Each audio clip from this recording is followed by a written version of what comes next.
capítulo 1 del libro de Génesis, versículos 26 y 27, dice la palabra de Dios: Entonces dijo Dios, hagamos al hombre a nuestra imagen, conforme a nuestra semejanza, y señoree en los peces del mar, en las aves de los cielos, en las bestias, en toda la tierra y en todo animal que se arrastra sobre la tierra. Y creó Dios al hombre a su imagen, a imagen de Dios lo creó, varón y hembra los creó. Buscando en cierta enciclopedia una definición de hombre, me encontré con la siguiente: hombre, animal racional bajo cuya acepción se comprende todo el género humano.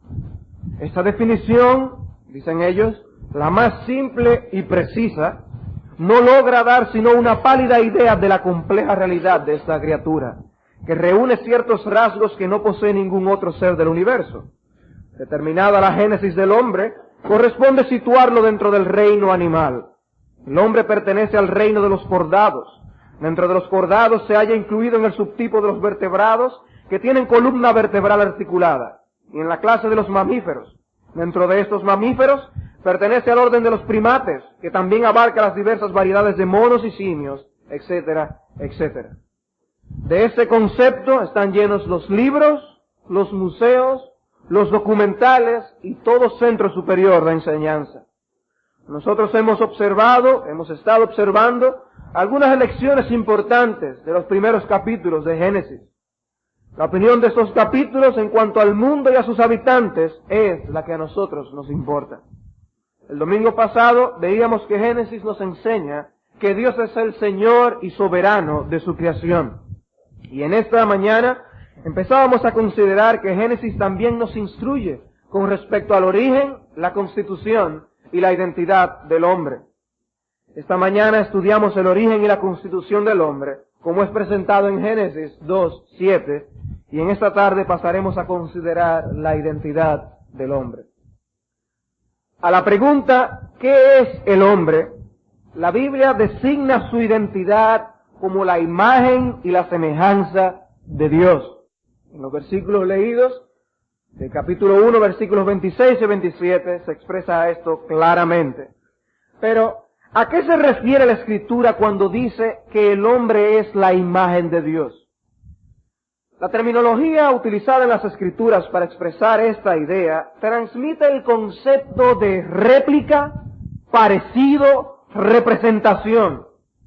La palabra es la misma que se usa en el caso de las imágenes talladas de piedra, oro o plata, de donde una imagen era una representación concreta, visible, de animales o de hombres. En el caso de los filisteos del primero de Samuel, capítulo 6, ellos hicieron imágenes en forma de ratones.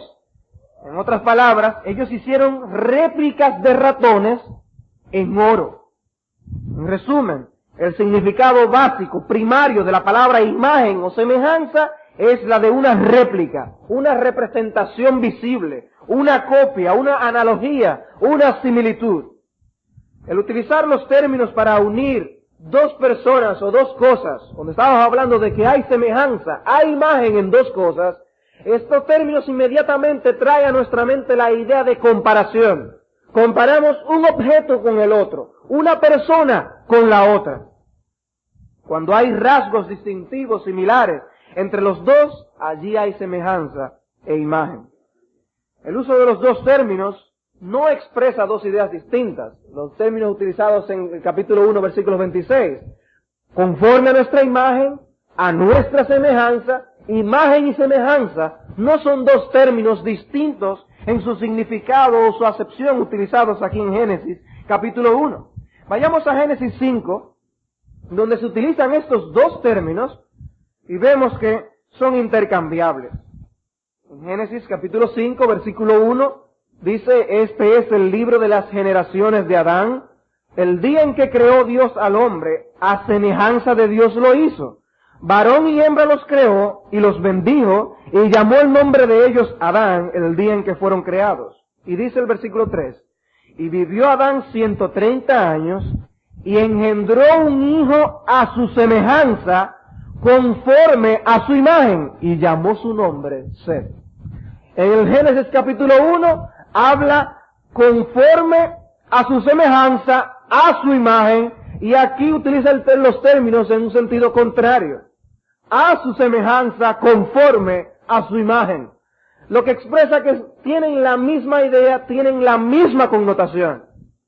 Y lo que aparece en nuestra Biblia en español, conforme a o a su imagen, son preposiciones utilizadas en el idioma hebreo que implican la identidad de lo que es la imagen misma.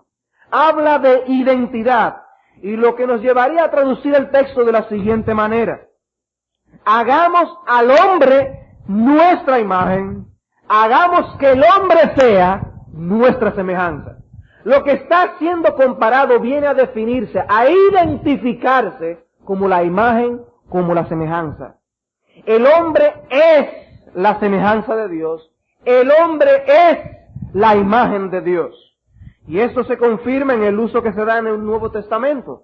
Cuando Pablo dice en 1 Corintios capítulo 11, versículo 7, porque el varón no debe cubrirse la cabeza, pues él es imagen de Dios y gloria de Dios.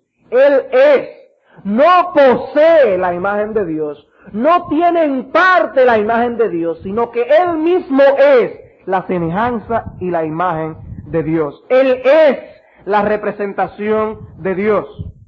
Y por lo mismo aparece en el Nuevo Testamento cuando habla de Cristo. Se dice de Cristo en el Nuevo Testamento que Él es la representación exacta de Dios. Él mismo constituye esa semejanza y esa imagen. Y estas observaciones nos guían a decir que el hombre es la réplica y la analogía de Dios. El hombre es la representación visible de Dios. Y tal cosa constituye la identidad del hombre. ¿Cuál es la identidad del hombre? El hombre es la imagen de Dios. El hombre no contiene la imagen de Dios, el hombre es la imagen de Dios, y ese concepto es vital. En Colosenses capítulo 1, versículo 15, se dice de Jesús que Él es la imagen del Dios invisible. La imagen del Dios invisible. Él como imagen es visible ante el concepto invisible de Dios. Dios es invisible, pero Cristo en virtud de su cuerpo es visible y por tanto la imagen de Dios. Y ese concepto también es importante. El aspecto de la visibilidad de la imagen es algo importante en el concepto del hombre como imagen de Dios. Recuerden que una imagen es una representación visible en el concepto mismo de lo que es una imagen. Pero sino también en el uso mismo del término en las Escrituras se habla de una imagen o una semejanza en el concepto visible también. Lo que nos lleva a concluir que el cuerpo, al igual que el alma del hombre, son esenciales para que el hombre sea la imagen de Dios. No solo por el alma el hombre es la imagen de Dios, sino que el hombre es imagen de Dios en cuerpo y alma. Pero, ¿en qué se diferencia el hombre como imagen de Dios a las imágenes de los ratones de los filisteos o a la imagen de César en una moneda como aparece en los evangelios? Según Génesis 2:7 que estudiábamos esta mañana, la gran diferencia es que el hombre es un alma viviente. El hombre es un alma viviente. La imagen de Dios es distinta y única porque está viva. El hombre se diferencia de los ídolos en que la imagen de Dios está viva. Las imágenes talladas son una abominación porque están muertas y no hay vida de ellas. No son una correcta representación de Dios. Isaías capítulo 40. Isaías 40, versículo 18.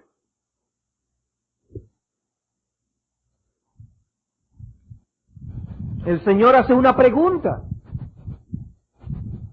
¿A qué pues haréis semejante a Dios? ¿O qué imagen le compondréis? ¿A qué ustedes me van a comparar?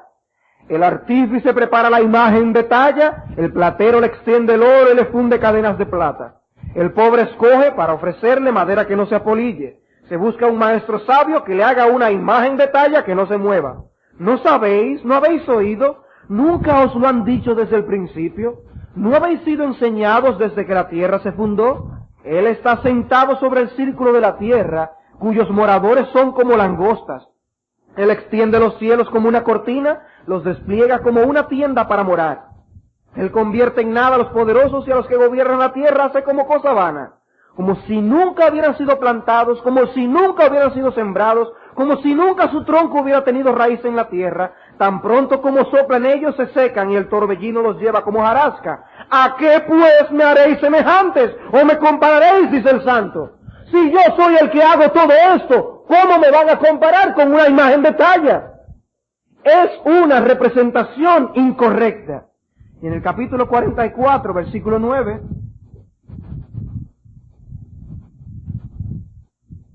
dice: los formadores de imágenes de talla, todos ellos son vanidad, y lo más precioso de ellos para nada es útil, y ellos mismos son testigos para su confusión, de que los ídolos no ven ni entienden. Versículo 19.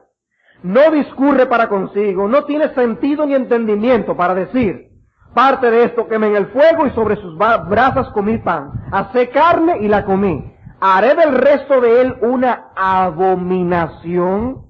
¿Me postraré delante de un tronco de árbol? De ceniza se alimenta, su corazón engañado le desvía para que no libre su alma ni diga: ¿no es pura mentira lo que tengo en mi mano derecha, el ídolo? Es una mentira, porque no refleja la verdad del carácter de Dios. Es una mentira, una imagen de talla. En el Salmo 115, versículo 3. Nuestro Dios está en los cielos, todo lo que quiso ha hecho. Los ídolos de ellos son plata y oro, obra de manos de hombres. Tienen boca, mas no hablan. Tienen ojos, mas no ven. Orejas tienen, mas no oyen. Tienen narices, mas no huelen. Manos tienen, mas no palpan. Tienen pies, mas no andan. No hablan con su garganta. Semejantes a ellos son los que los hacen y cualquiera que confía en ellos. No tienen vida. Por eso no son una representación correcta de Dios. No son imágenes apropiadas de Dios. Y un texto en Jeremías 10:14 dice: todo hombre se embrutece y le falta ciencia, se avergüenza de su ídolo todo fundidor, porque mentirosa es su obra de fundición y no hay espíritu en ella. No son imágenes correctas de Dios, no son representaciones precisas de Dios, y por eso Dios los llama abominación. La imagen de Dios no es como los ídolos, porque Dios está vivo. El hombre sí es la imagen de Dios. ¿Y qué significa que el hombre es la imagen de Dios? Significa que el hombre es una réplica visible, una representación visible de Dios. Como seres humanos, tanto hombres como mujeres, somos réplicas vivientes de Dios. Y tú y yo debemos saber que esa es nuestra identidad. Cuando la Trinidad entró en consejo para crear al hombre, dijo: hagamos al hombre a nuestra imagen, conforme a nuestra semejanza. En el plan inicial de la Trinidad, el concepto de la imagen de Dios estaba presente. Nuestra identidad es que somos imagen de Dios. No debemos andar perdidos como andan muchos psicólogos, buscándole la identidad a las personas. Esas llamadas crisis de identidad. Nuestra identidad fue dada por Dios mismo en el momento de nuestra creación. Somos la imagen de Dios. No debemos andar perdidos buscando nuestra identidad. No debemos seguir buscando los consejos de los especialistas, buscando nuestra identidad. La identidad ya Dios nos la dio. Somos la imagen de Dios. ¿Y qué repercusiones tiene esto? Veremos en unos instantes. El asunto es que tú eres la imagen de Dios y por eso la vida humana es valiosa. Y eso es lo que la doctrina de la evolución quiere destruir. Eso es lo que hace la doctrina de la evolución. Decirnos que nosotros no somos la imagen de Dios y rebajarnos al nivel de los animales. Tenemos semejanza con la vida animal, como veíamos esta mañana. Somos hechos del polvo, pero allí no se quedó nuestra creación. Ahora bien, ¿cuáles son los rasgos predominantes en la identidad del hombre como imagen de Dios? Debemos aclarar que si el hombre es en su totalidad, él mismo es la imagen de Dios, sería erróneo aislar algo particular en el hombre como lo que le hace ser la imagen de Dios. No podríamos decir, por ejemplo, que la capacidad de razonar o la mente en el hombre es lo que nos constituye imagen de Dios, sino que al hablar en términos bíblicos del hombre como imagen de Dios, estamos hablando del hombre en su totalidad. El hombre es la imagen de Dios, no el razonamiento en el hombre mismo es la imagen de Dios. Pero ¿qué aspectos hacen que el hombre sea hombre y por ende la representación visible de Dios? Y son tres cosas. En primer lugar, la personalidad del hombre. En segundo lugar, sus capacidades o facultades. Y en tercer lugar, su moralidad o carácter ético. Personalidad, capacidades o facultades y moralidad o carácter ético. El hombre tiene personalidad. ¿Qué es la personalidad? La personalidad es la percepción o el conocimiento que uno puede tener de Dios, de uno mismo y de los demás y del mundo que nos rodea. El hombre puede hablar de sí mismo como yo y él entiende que quién es tú, quién es aquel, quiénes son ellos. Él tiene concepto de su personalidad. Puede establecer relaciones en las que él sepa bien quién es Dios, quién es él y quiénes son los demás que le rodean. Una hormiga no sabe lo que es un hombre, ni quién es Dios, ni lo que es una flor, ni siquiera sabe lo que es ella misma. Una hormiga no sabe eso, pero el hombre y Dios tienen personalidad. Dios y el hombre tienen personalidad. Dios dice, hagamos al hombre, a él. Nosotros lo hagamos a él. En Dios hay personalidad. Y nosotros como imagen de Dios tenemos personalidad. En segundo lugar, capacidades o facultades. ¿Qué capacidades o facultades tiene el hombre? El hombre tiene poder. Dios es omnipotente. Nosotros no somos omnipotentes, pero tenemos poder. La habilidad de hacer o de realizar. Esto viene a ser una imagen del poder de Dios. El hombre tiene habilidad, fuerza, influencia para realizar las cosas. Cuando lo comparamos con el poder de Dios, el poder del hombre viene a ser como una debilidad. Pero es poder, sin embargo, es poder. También la mente o el intelecto en parte de las facultades. Mente o intelecto. Tanto Dios como el hombre tienen sabiduría. La sabiduría de Dios es perfecta. Él es omnisciente. Pero nosotros también tenemos sabiduría. Dios hizo al hombre con sabiduría. Somos seres racionales. Pensamos y razonamos lógicamente. Tenemos conocimiento y tenemos entendimiento. La voluntad, la capacidad de hacer planes y propósitos, de desear y tener intenciones en nuestra vida. Como Dios también tiene voluntad. Él se propuso desde antes de la fundación del mundo crear al hombre, salvar a su pueblo elegido, escoger quienes se van a salvar. Dios tiene voluntad. Él se propuso todos esos planes. Y nosotros también tenemos voluntad. Tenemos emociones. Emociones vienen siendo como la sensibilidad del alma. Las emociones hablan de las disposiciones emotivas que hay en nosotros. La tristeza, la ira, el gozo, el amor, la paz, la satisfacción, el aborrecimiento. Son emociones que hay en el hombre. La conciencia es otra facultad del hombre. El discernimiento moral que él tiene, el sentido de lo correcto y de lo incorrecto. Una conciencia que lo acusa o que le defiende. Una conciencia que en el caso de Dios siempre es buena. Siempre Dios tiene una buena conciencia. Pero Dios tiene sentido dentro de lo que es el bien y el mal. Dios tiene conciencia. La de él siempre es buena, la nuestra no. Pero también el hombre tiene sensibilidad estética. Capacidad de apreciar belleza y orden, de aborrecer lo que está en desarmonía.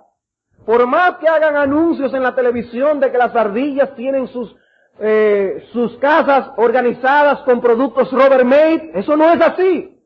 Eso es una apreciación que Dios le ha dado al hombre de organizarse, de apreciar la belleza. Los animales no son así. La creación misma nos enseña que Dios tiene sensibilidad estética. Cosa que ha quedado afectado en el hombre por causa del pecado. y que se manifiesta en áreas como la música, la pintura y demás ramas del arte, donde ya el hombre ha distorsionado esa apreciación estética, y lo que antes era música hoy ya es otra cosa. El hombre tiene entonces como imagen de Dios personalidad, capacidades o facultades. Estas capacidades mencionadas son poder, mente o intelecto, voluntad, emociones, conciencia y sensibilidad estética. Pero el hombre también tiene moralidad o carácter ético. ¿Y a qué nos referimos con esto? Que Dios hizo al hombre con una definición moral. El hombre no solamente puede discernir el bien y el mal, sino que el hombre mismo hace el bien y el mal. Él es bueno o malo. Él tiene moralidad. Y aquí incluimos la santidad, la justicia, la bondad y la fidelidad, que son atributos que están en Dios. Y Dios hizo al hombre original, a Adán, con estas características que ahora están desvirtuadas en la vida del hombre caído. Santidad, el sentido de pureza o de separación del mal, que existía aún en los fariseos. Justicia, sentido de justicia y de integridad. Cuando algo está mal hecho, no hay equidad. Bondad, ciertas expresiones de amor y de generosidad. Y la fidelidad, que es la honestidad y el cumplimiento con los deberes y los compromisos. De esta forma, nosotros vemos cómo el hombre está hecho de una naturaleza totalmente distinta a cualquier otra criatura de Dios. Estos son los rasgos dominantes que en su totalidad nos hacen ser imagen o semejanza de Dios. Y en la integridad original con la que Dios creó al hombre, hasta el punto en que él pudo decir que todo lo que había hecho era bueno, estos rasgos reflejaban con precisión el carácter de nuestro Dios. Si veíamos a Adán antes de caer, si veíamos a Eva, veíamos el carácter de Dios reflejado precisamente, con exactitud, con justicia en sus vidas. La personalidad en Adán y Eva reflejaba con precisión la personalidad de nuestro Dios. Las facultades o capacidades en el hombre, el poder, la voluntad, las emociones y la conciencia, en Adán y Eva reflejaban con precisión las facultades de Dios. El carácter moral de Adán y Eva reflejaba el carácter moral de nuestro Dios. ¿Por qué? Porque el hombre es la imagen de Dios. Él quiso dar al hombre semejante privilegio y responsabilidad: ser representantes de Dios en la tierra. El hombre, aún en el matrimonio, refleja la imagen de Dios. La relación esposo-esposa refleja la pluralidad de Dios y la unidad de Dios en la Trinidad. Ellos deben ser uno como Dios es uno. Los esposos son iguales en dignidad como cada persona de la Trinidad es plenamente Dios. En el matrimonio hay subordinación funcional, como en la Trinidad también la hay en el plan redentor divino. También en el matrimonio se manifiesta la imagen de Dios. La paternidad es otro aspecto en que reflejamos la imagen de Dios. El texto que leíamos de Génesis capítulo 5, versículo 3 nos dice que cuando Adán tuvo el hijo, dice que fue conforme a su imagen, conforme a su semejanza. Los hijos también manifiestan la imagen de Dios. Dios crea su imagen, hijos e hijas. El hombre procrea su imagen, hijos e hijas. De manera que como esposos, padres, madres, esposas, somos réplicas vivientes de Dios. Réplicas vivientes de Dios. El hecho es que el hombre, visto desde todos los ángulos, es una representación visible y viva de Dios. Algunos han llegado a decir que la razón o el pensamiento es lo que hace que el hombre sea hombre, que el hombre tenga la imagen de Dios. Pero no, la Escritura dice que el hombre de por sí él mismo es la imagen de Dios.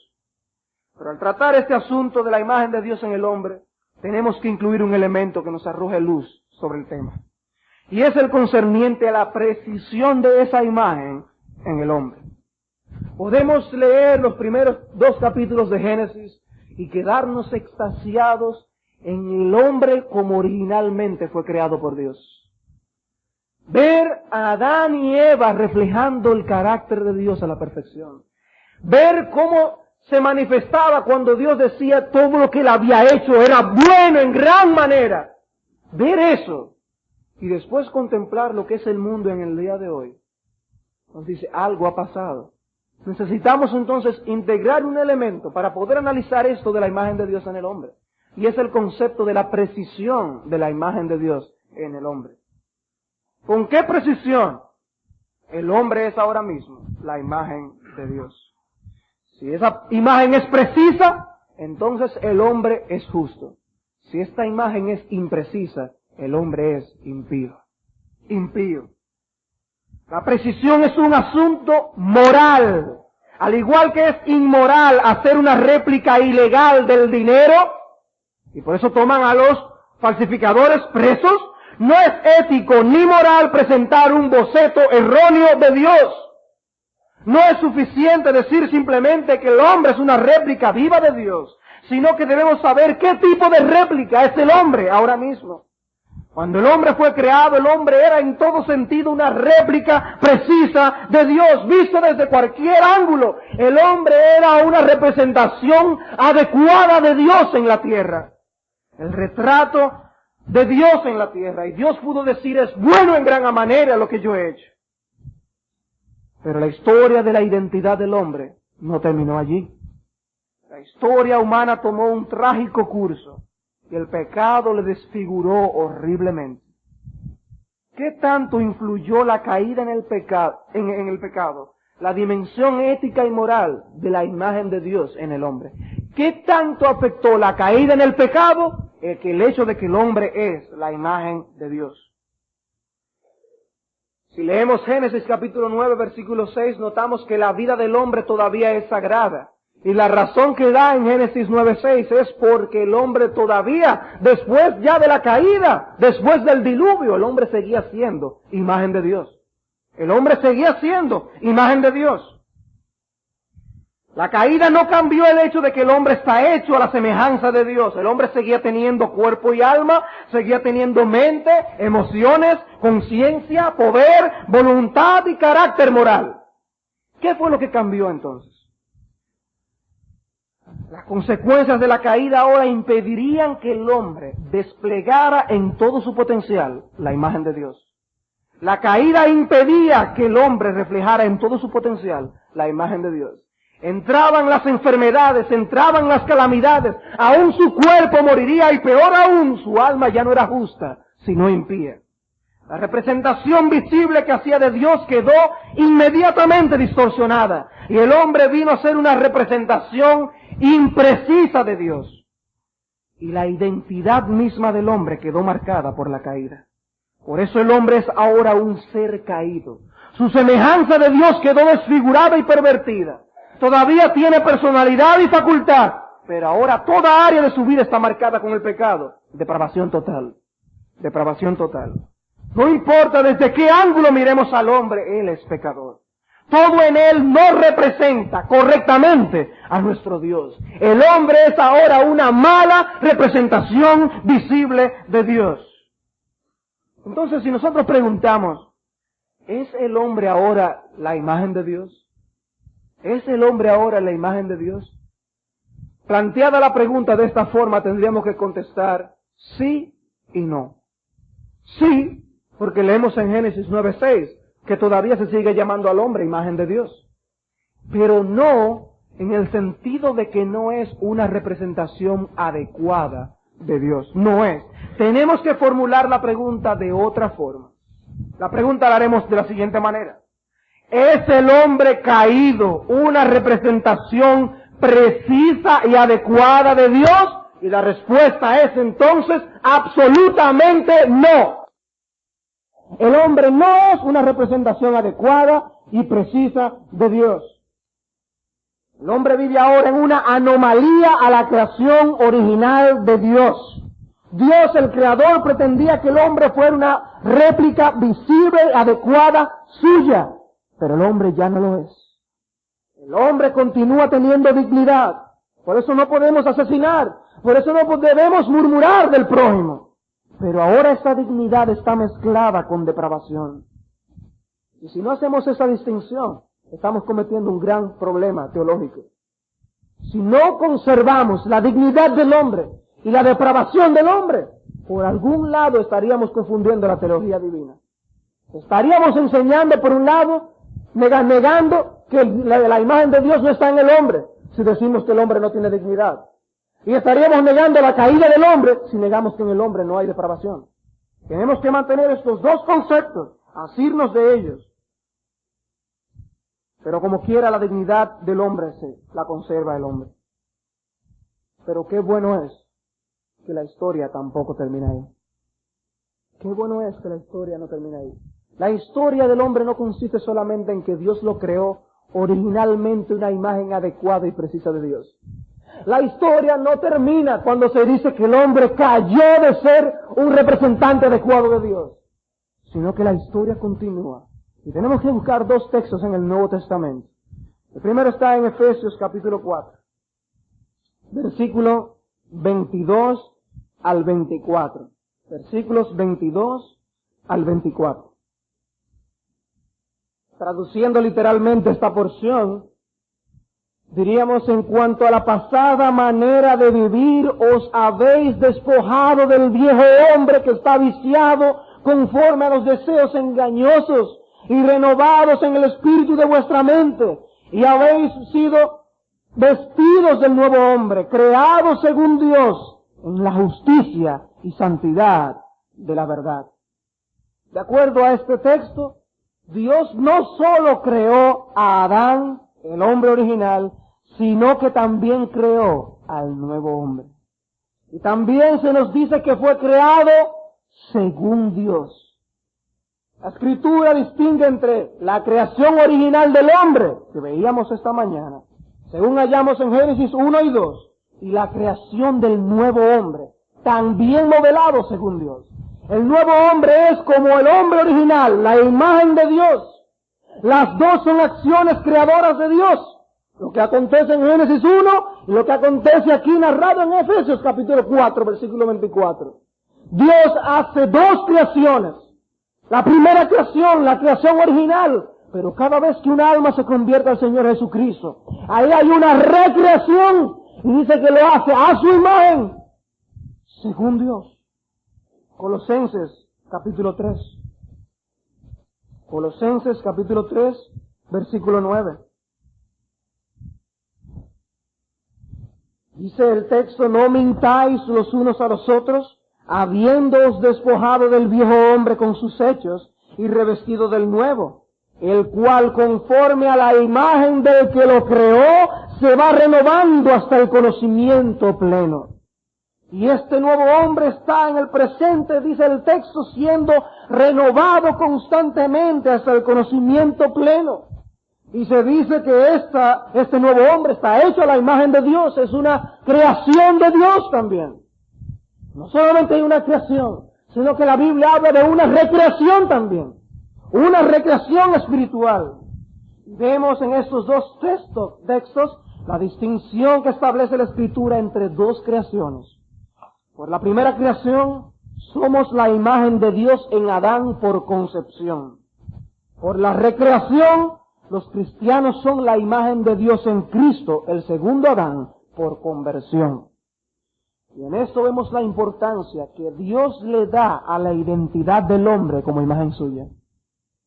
Noten, hermanos, la importancia que Dios le da al hombre como imagen suya. La identidad del hombre. Dios crea al hombre y lo crea con una identidad. Tú eres imagen mía. Tú no estás aquí porque fortuitamente llegaste al universo. No estás aquí para desarrollar los planes y estrategias en que vas a llevar tu vida. Tú estás aquí porque yo te creé y tú eres mi imagen. Tú eres mi representación, mi réplica precisa de quien yo soy. Y para Dios eso es tan importante que cuando el hombre cayó en pecado y se desfiguró y se distorsionó esta imagen en el hombre, Él hace una recreación. Una recreación. ¿Para qué? Para llevar al hombre a ser una imagen precisa y adecuada de Dios. Dios no toma esto en juego. Para el hombre, para Dios, la identidad del hombre es de suprema importancia. ¿Quién tú eres? Y tú tienes que saber contestar que tú eres la imagen de Dios. Dios no pretende que tú vivas perdido en el universo sin saber cuál es el propósito de tu vida aquí, sino saber que tú eres la imagen de Dios. Y eso tiene repercusiones. Cuando la Trinidad entró en consejo para crear al hombre, el diseño era ser la imagen de Dios. Por ello, cuando el hombre no está viviendo para el propósito de su existencia, no está siendo un fiel representante de Dios en la tierra. Tú estás vivo en el mundo para ser una réplica fiel de Dios. Pero el pecado entró en el mundo y en la carne nos es imposible ser réplicas precisas de Dios. Así que vemos a Dios haciendo una segunda creación. De modo que si alguno está en Cristo, nueva criatura es. Así de importante es la identidad del hombre. El plan redentor divino busca ser de los hombres fieles representantes de su Creador en la conversión. 1 Corintios capítulo 15, versículo 47. 1 Corintios 15, 47. El primer hombre es de la tierra, terrenal, Adán. El segundo hombre, que es el Señor, es del cielo. ¿Cuál el terrenal? Tales también los terrenales. ¿Y cuál el celestial? Tales también los celestiales. Y así como hemos traído la imagen del terrenal, traeremos también la imagen del celestial.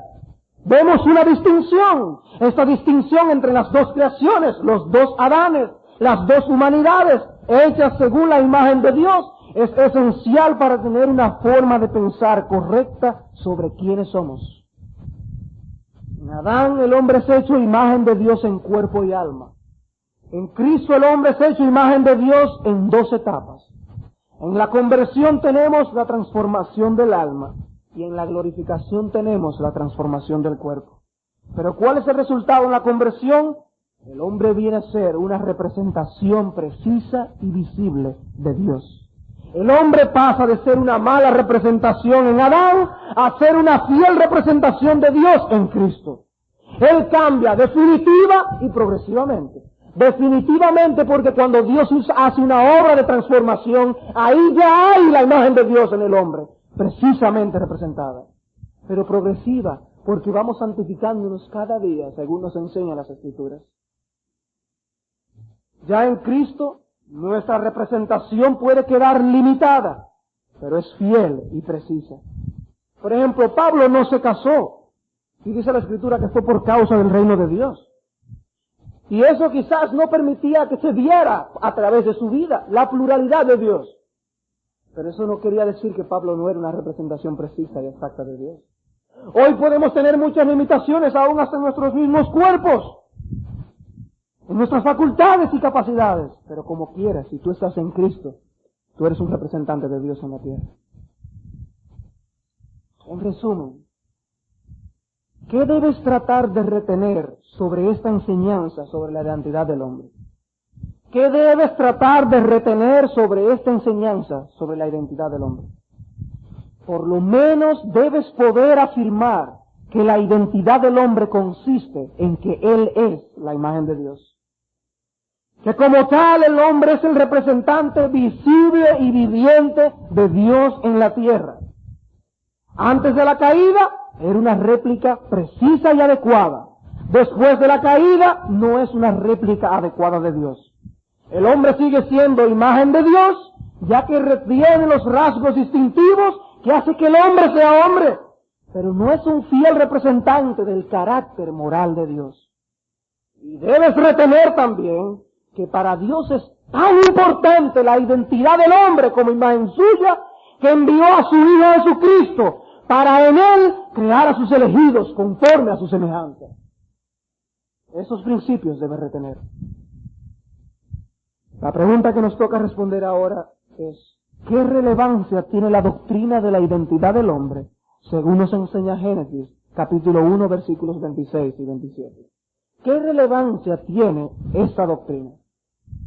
En primer lugar, esta doctrina establece la verdadera dignidad de la vida humana en todos sus aspectos.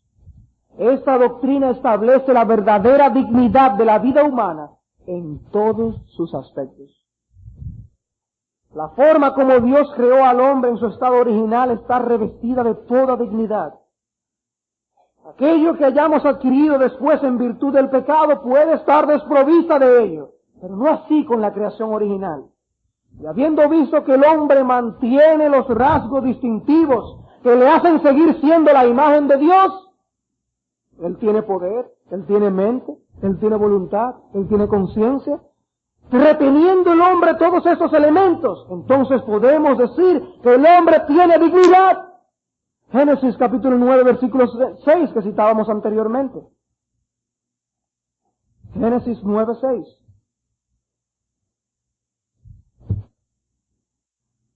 Versículo 5. Porque ciertamente demandaré la sangre de vuestras vidas, de mano de todo animal la demandaré, y de mano del hombre, de mano del varón su hermano demandaré la vida del hombre.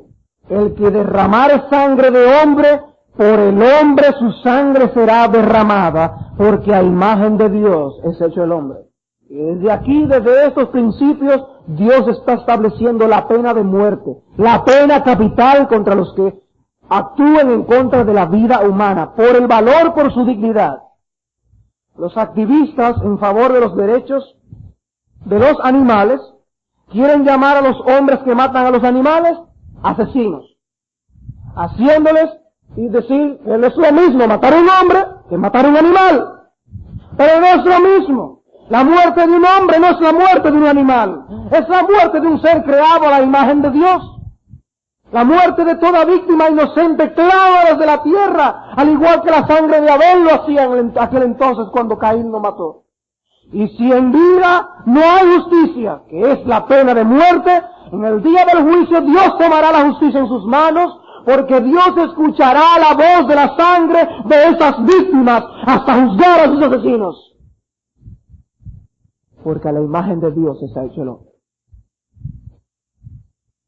Y al igual que Dios no destruirá el mundo otra vez anegado en agua, y tenemos el arco en los cielos para garantizar esta promesa, como enseñándonos la vigencia del pacto con Noé, Dios sigue demandando la sangre de los asesinos como única satisfacción para la justicia. Pero cuando vemos cómo la justicia humana trata a los criminales hoy, reconocemos que su opinión es que el hombre es un animal más y que no importa su muerte. Pero también nos acordamos de las palabras de Dios cuando dice, mía es la venganza, yo pagaré, dice el Señor. Cuando uno lee en los periódicos acerca de aquel crimen horrendo que cometió aquel caballero en los Estados Unidos, en Milwaukee, donde destroza en pedacitos a personas, y después están evaluando si él tiene problemas mentales, si hay que trancarlo en una institución, hay que ver qué es lo que va a pasar. Dios dice pena de muerte. Pero el hombre sigue siguiendo sus caminos, el hombre sigue llevándose de sus conceptos. Y he aquí el resultado de lo que es llevarse del consejo del hombre. Esas sociedades corrompidas, corruptas, de arriba abajo. Porque el hombre no está viviendo como imagen de Dios. El hombre no está considerando al hombre como imagen de Dios. El hombre ya no es un fiel representante de Dios en la tierra. ¿Qué tan importante es esa doctrina? Es tan importante esa doctrina que el propósito y el fin de nuestra existencia es ese, ser imagen de Dios. Es sido importante eso. La personalidad del hombre es digna. El intelecto humano es digno. La voluntad humana es digna. Las emociones humanas son dignas porque a imagen de Dios es hecho el hombre. Y una visión equivocada en esto nos dará una visión equivocada de Dios incluso. Por eso mucha gente no puede pensar en Dios como un Dios que está airado todos los días contra los impíos. Porque ellos no pueden pensar que Dios enviará a los incrédulos al infierno. Porque para ellos Dios no puede tener la emoción de la ira y del aborrecimiento. Pero la Biblia dice que Dios se aira contra el impío y que aborrece el pecado. Y el hombre hecho a su imagen también se aira y aborrece. Y estas emociones no son en sí mismas pecaminosas, porque a imagen de Dios estamos hechos. Y en Dios no hay pecado. Ahora, lo que nosotros sí debemos hacer es encauzar nuestras emociones como Dios encauza sus emociones. Utilizar nuestro intelecto como Dios utiliza su intelecto. Utilizar nuestra voluntad y someterla a la voluntad de Dios, que es suprema. Pero las cosas con las que Dios nos hizo a nosotros como hombres son dignas. Son dignas. ¿Qué es lo que nosotros debemos hacer como criaturas de Dios hechas a su imagen? Dolernos cuando Dios se duele. Airarnos por las cosas que Dios se aira. Amar las cosas que Dios ama. Esa es nuestra responsabilidad. Esa es nuestra misión digna. La misión que Dios nos ha dado. Por ello es importante saber qué somos como hombres en la descripción de Dios. Porque si no sabes cómo Dios te ha hecho y para qué te ha creado, no vivirás como imagen de Dios. Y reducirás tu vida a las funciones de un animal, o conducirás tu vida para fines diferentes a los originados por Dios como nuestro diseñador original. El hombre tiene dignidad, o te has dejado arrastrar del concepto evolucionista que dice que no tenemos más dignidad que nuestro abuelo el simio. Si crees en la evolución, no creerás que hay algo especial en ti. Porque esta doctrina de la evolución, y digo doctrina porque no es ciencia, va a destruir la dignidad del hombre y va a destruir la doctrina de la depravación total. Porque en el esquema evolucionista no cabe la doctrina de la caída del hombre. Ahí no entra esa doctrina. Si creemos en la evolución, no creemos en la dignidad del hombre, somos animales, y tampoco creemos en el pecado. No tenemos pecado, el hombre nunca ha caído. El hombre siempre se está mejorando. Entonces la primera enseñanza es que esta doctrina establece la verdadera dignidad de la vida humana en todos sus aspectos. Segunda enseñanza es que esta doctrina expone la fealdad y la extensión de la depravación humana. Esta doctrina expone la fealdad y la extensión de la depravación humana. Mirar al hombre en la creación original y mirarle hoy nos demuestra las terribles consecuencias del pecado. ¿Qué grandes consecuencias puede producir el pecado? Un pecado lo que produjo. Así de horrendo ve Dios el pecado. Así de horrenda la depravación del hombre. Así de horrendos son nuestros pecados. Así de horrendos son los pecados que tú y yo cometemos. Así de horrendos. Nuestras facultades, nuestro carácter moral, nuestras relaciones, todo ha quedado afectado. Creemos en la dignidad, pero no creemos que al hombre hay que levantarle la autoestima, pues él está completamente depravado. El pecado que mora en nosotros debe llevarnos a una profunda humillación por nuestra condición delante de Dios y por los malos representantes que somos de Dios en la tierra. Por nuestro pecado somos una especie de difamadores de Dios. Difamadores de Dios, pues estamos diciendo al mundo que Dios es de una manera que realmente no es. Y que Él hace cosas que realmente Él no hace. Porque es lo que hacemos nosotros en el pecado hoy en día. Malos representantes de Dios, difamadores de Dios. ¿Qué dice tu vida de Dios hoy? ¿Qué dice tu vida de Dios? ¿Eres tú un representante de Dios en la tierra? ¿Cuán deshonrados son los diplomáticos que no representan bien a su nación? Son deshonrados. Y nosotros no nos sentimos inmundos y avergonzados de ser tan malos representantes de Dios en la tierra. Esa es nuestra misión, esa es nuestra identidad. Para eso fue que Dios nos hizo, para glorificarle a Él, siendo su imagen.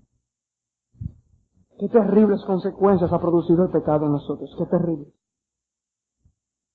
En tercer lugar, esta doctrina revela el verdadero significado de la vida. Esta doctrina revela el verdadero significado de la vida. Nuestra razón de ser está encerrada en el significado de nuestra identidad. Nuestra vida no está desprovista de propósito. No vivimos para gozar. Nuestra gran meta debe ser reflejar a nuestro Dios adecuadamente. Y nosotros como creyentes debemos reflejar a un mundo que está ciego qué Dios quiere de nosotros, cuál es el fin de su existencia. ¿Puede la gente mirarte y decir que tú tienes los rasgos de un hijo suyo, hecho a su imagen? ¿Haría Dios lo mismo que tú estás haciendo hoy? ¿Haría Cristo lo mismo que tú estás haciendo hoy? Si tú eres su imagen, todo lo que Él no haría es pecado. Y si pecado, motivo suficiente para avergonzarnos, humillarnos, arrepentirnos y confesar el pecado. Y si tu vida no es una de que cuando es un mal representante de Dios en la tierra, en la que no hay avergonzamiento, en la que no hay humillación por ser un mal representante de Dios, yo te digo a ti, con la autoridad de la palabra de Dios, que aquella recreación por la cual Dios quiere llevarte a la imagen de Cristo, nunca se ha efectuado en ti. ¿Eres tú un representante fiel de Dios en la tierra? No estoy diciendo que nunca vamos a pecar. Estoy diciendo que si a ti no te duele no ser un representante fiel de Dios en la tierra, en ti no hay evidencia de conversión. Cuarto lugar, esta doctrina provee el patrón y el criterio para la moralidad. Esta doctrina provee el patrón y el criterio para la moralidad. Porque somos imagen de Dios, por eso nos dijo, sed santos, porque yo soy santo. Nuestra obligación de imitarle está basada en el hecho de nuestra identidad como imagen de Dios. Por eso en la enseñanza acerca del día de reposo, en el mismo Éxodo 20, versículo 11, se da la razón o la motivación por la cual deberíamos guardar el día de reposo. Porque Dios creó los cielos y la tierra en 6 días y después reposó. ¿Y qué somos nosotros? Imagen de Dios, imitadores de lo que Él hace. Esa es la razón, esa es la motivación. Y es la misma motivación y la misma razón que da nuestro Señor Jesucristo en Mateo capítulo 5, versículos 44 al 48. Él dice, sean ustedes misericordiosos como vuestro Padre que está en los cielos es misericordioso. Amen a vuestros enemigos, porque vuestro Padre envía la lluvia aún hasta los malos. Sed pues perfectos como vuestro Padre que está en los cielos es perfecto. Ese es el patrón. Ese es el patrón. Y en quinto lugar, esta doctrina nos explica la meta de nuestra salvación en Cristo. Esta doctrina nos explica la meta de nuestra salvación en Cristo. Romanos capítulo 8. Romanos 8, 29. Dice el apóstol Pablo, porque a los que antes conoció, también los predestinó, para que fuesen hechos conformes a la imagen de su Hijo, para que Él sea el primogénito entre muchos hermanos. Pero dice, los predestinó, ¿con qué propósito? ¿Con qué fin? Dice allí, para que fuesen hechos conformes a la imagen de su Hijo. Dios tiene el propósito, el firme propósito, de que tú y yo estemos hechos conforme a la imagen de Cristo. Eso es lo que quiere. Así hizo al hombre originalmente, y eso es lo que quiere en nuestra salvación. Hasta ahí es donde Él nos quiere llevar, no a nada menos de allí. Todas las cosas obran en nuestra vida para conformarnos a la imagen de Dios en Cristo. Y el producto final será semejanza a Él a la perfección. Cada creyente se está moviendo en esa dirección día a día. Y esa esperanza en sí misma es otra gran motivación para que sigamos en pos de la santidad. ¿Y qué es la santidad? Sino ser imitadores de Cristo. No es otra cosa, no es menor de ahí el estándar de santidad que Dios ha creado. Primera de Juan, capítulo 3. Primera de Juan, capítulo 3. Versículo 2. Amados, ahora somos hijos de Dios, y aún no se ha manifestado lo que hemos de ser. No se ha completado esta obra en nosotros, pero sabemos que cuando Él se manifieste, seremos semejantes a Él, porque le veremos tal como Él es. Y todo aquel que tiene esta esperanza en Él, se purifica a sí mismo, así como Él es puro. Hermano, tú tienes esta esperanza. Tú tienes la esperanza de ser transformado conforme a la imagen de Cristo, al propósito para el cual hemos sido llamados. No hemos sido salvados simplemente para evitar el infierno y llegar al cielo. Es para ser hechos conforme a la imagen de Cristo. Y algo hay en esto, hermanos, que le da toda la gloria a Dios. Algo hay en esto. Lo quiso así en el principio de su creación original y lo quiere así en la segunda creación en Cristo Jesús. ¿Cuál es tu propósito en la vida? ¿Para qué tú estás viviendo? ¿Estás viviendo para lo que tus ojos pueden ver? ¿Las metas que tú solamente en tu mente puedes comprender? ¿O estás viviendo para la meta de Dios? Para la meta para la cual Dios te puso aquí. Jóvenes, ¿cuál es tu meta en la vida? ¿A dónde tú quieres llegar? ¿Qué es lo que tú quieres lograr al fin de tu vida? ¿Ser un buen profesional? Amén. Ojalá que seas el mejor de los profesionales. Pero nunca se te olvide el propósito para el cual Dios te creó y tú estás aquí en la tierra. Y es ser un fiel representante de Dios en la tierra. Y no importa si tú seas creyente o no lo seas, debemos avergonzarnos cuando nosotros no somos fieles representantes de Dios aquí en la tierra. Avergonzarnos. A muchos de ustedes los veo corriendo bien.